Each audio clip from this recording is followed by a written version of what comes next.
quick update, no? Alam kong kakagawa lang natin ng video about sa propagation ng Filiformis. Pero ganun kabilis talaga pag sundews.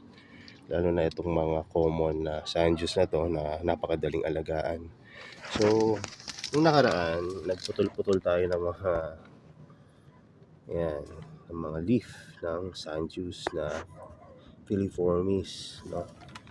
At alam nyo ba, yung pinutulan natin na tinira natin ng ilang mga leaf, ito na siya ngayon. Ano, diba? Healthy na uli. May mga bagong leaf na uli. Hindi mo na sabi siya ipupropagate, diba? Sabi nga maawa naman tayo. Pero at least nakita natin na ganun kabilis na mag-recover etong mga sundews na to. Ano ba yung update dito, sir? Parang wala naman ako nakikita. Ako rin, kung hindi ko siya tititigan, parang walang improvement. Pero bigyan ko kayo ng mga sample. Ito sa, ayan, nakita niyo na ba yan? Sa Angelica. Meron na siyang mga parang, ang tawag dyan yung mga callus or parang unidentified cell na pagdating sa tissue culture. Pero sa totoo lang, ayun yung mga plantlets na patubo. Tapos pagdating naman sa Filiformis, nakita rin akong tubo ng Filiformis kanina. Or guni-guni ko lang ba yun? Ayan. Hanapin natin yung sa Filiformis sa ito. Ayan, may sa ano rin pa yata yan, sa Angelica. Sa Filiformis, ito nga, kunin nga natin to para makita natin ng mas malinaw. Garol ko yung boses ko para akong si Ray Langit kasi swimming kami. Tapos inububo ng konti, kaya nga papaguling. So, buhatin ko lang para mas makita na. Mahirap pag dungaw-dungaw na ang layo ng tinitingnan natin.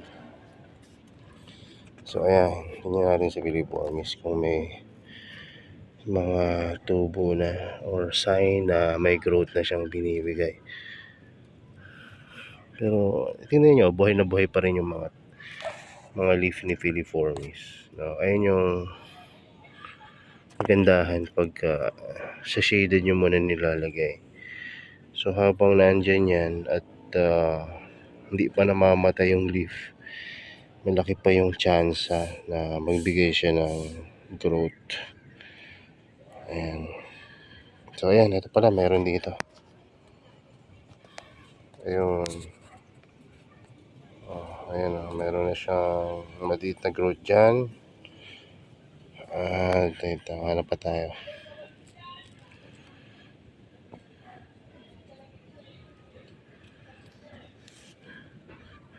Wala pa pala tong Filiformis. Iilan pa lang yung kanyang growth. Pero pagdating naman sa Angelica, kasi mababa yung success rate ko dito sa Angelica. Pero ayun pala yung isa sa mga sikreto ng Angelica. Huwag nyo na masyadong paarawan ng gusto. No, para sa lilim nyo lang. Tapos ang bilis, ang dami niyang tubo. Ito, ayan ang dami niya. Tapos meron pa dito sa taas. Ayan. Pagka may mga ganyan na wag niyong paarawan at wag niyong paarawan ng gusto at wag niyong tutuyuin ng gusto. Ayan, ito may mga tubo na rin dito. Angelica rin yan malamang. Kasi yun naman tinanim natin dito, Angelica and Filiformis. Tapos ito pa, meron pa dito. Ayan, may mga tubo na sila. So ayan, hopefully maparami natin to si Angelica kasi nag-iisa na lang to. Ayan, nag-iisa na lang siya. Tapos meron ng marami tayo intermedia. Ayan, antin yung intermedia, ang papayat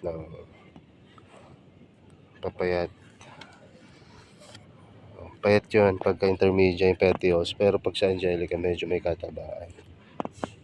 Ayun yung difference niya. Tapos mas mapula po itong Angelica pagka lumaki pa.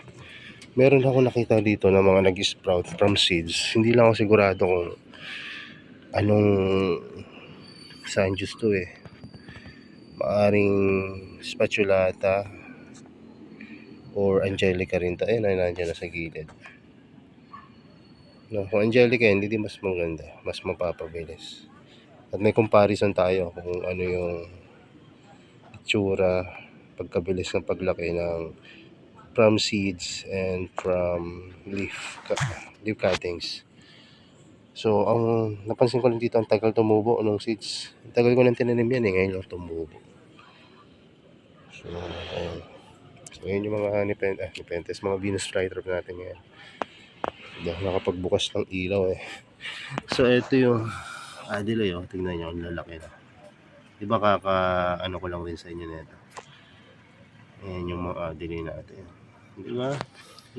Kita nyo yung mga guhit na yan. Ayun yung leaf niya dati na tinubuan ng mga plantlets. So, ayan. Tapos, ito naman yung mga Adelaide sa ilalim. Ayan, may kalakihan na yung Adelaide sa ilalim. Tapos, ayan. Diba ang ganda rin ng Adelaide. Kaya, huwag kayong tatama rin mag-propagate. Tapos, iwasan nyo yung matuyuan sila. Ito, may na mga nag-decline yung health na Adelaide dito kasi nga sa sobrang nipis. Ayun. Sobrang nipis ang medium ko. Tapos, yun nga, umalis kami or bago kami umalis, nagkaroon ng medyo mainit na panahon. Kaya mabilis sila, ayan, nag-decline yung health nila. Kaya sa Adelaide, dami-damihan nyo naman yung medium. Maglong gagayahin kasi ito yung time na ubusan kami ng medium. So, siguro, dagdagan ko na lang to ng medium pagka nagka-time or sabihin ko na lang kay misis na gawin niya na ipatong niya to sa bagong medium eto mga to. Kasi kung bubunutin mo isa-isa yan, talaga naman sakit sa likod. So, mas madali kung ipapatong. Hindi naman maarte si Adel kahit sa ipatong niya to sa lumang medium. Survive pa rin yan mga yan. So, halos wala na tayong malaking Adelaide kailangan ko na yatang i-sold out yung Adelaide natin. Hindi na lang itong medyo malaki isa. Halos dalawa na lang to. So, ano ko na. I-update ko yung stocks natin kasi baka may umorder, wala tayong maibigay. So, meron pala tayong mga bagong seeds. Gagawa ko na lang rin ng video yan. Alata seeds. Maganda yon, makapili kayo. Dalawang available nating seeds ng alata ngayon. Isang green, galing sa green na mother plant. Isa naman na galing sa pink to red mother plant. So, may separate na. Na-separate na natin yon. Yung dalawang stock ng green at isa naman sa red. So, ayun lang muna. May mga tinanim rin ako dito na seeds ng Sanjus pero hindi ko pa alam at nasisilip rin. Ayun, may mga seeds akong tinanim dyan kung kamusta na sila. So, dalawang Kimea yung tinanim ko dyan na mini Drosera. Tapos may mga intermedia Indica tsaka Biblis. Ayan. Tapos Hampido na tinanim ako dyan na seeds. So, update ko kayo pagka tumubo na kasi katatanim ko lang nitong parang Monday. So, bago lang. Ang araw ngayon Thursday. So, 4 days pa lang nakalipas. So, next week siguro may update na to. Kaya stay tuned lang kayo sa channel natin.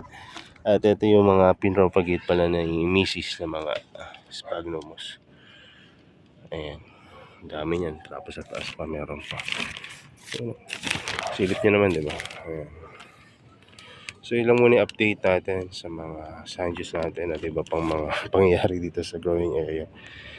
Mas maganda sana kung ginawa ko to ng araw, diba? Para mas maliwanag. Kaya lang kasi ngayon ako nagka-time. Pasensya na. At update ko na lang kayo sa mga susunod na video about sa itsura nito kapag daylight. So, ilang muna. God bless and bye-bye.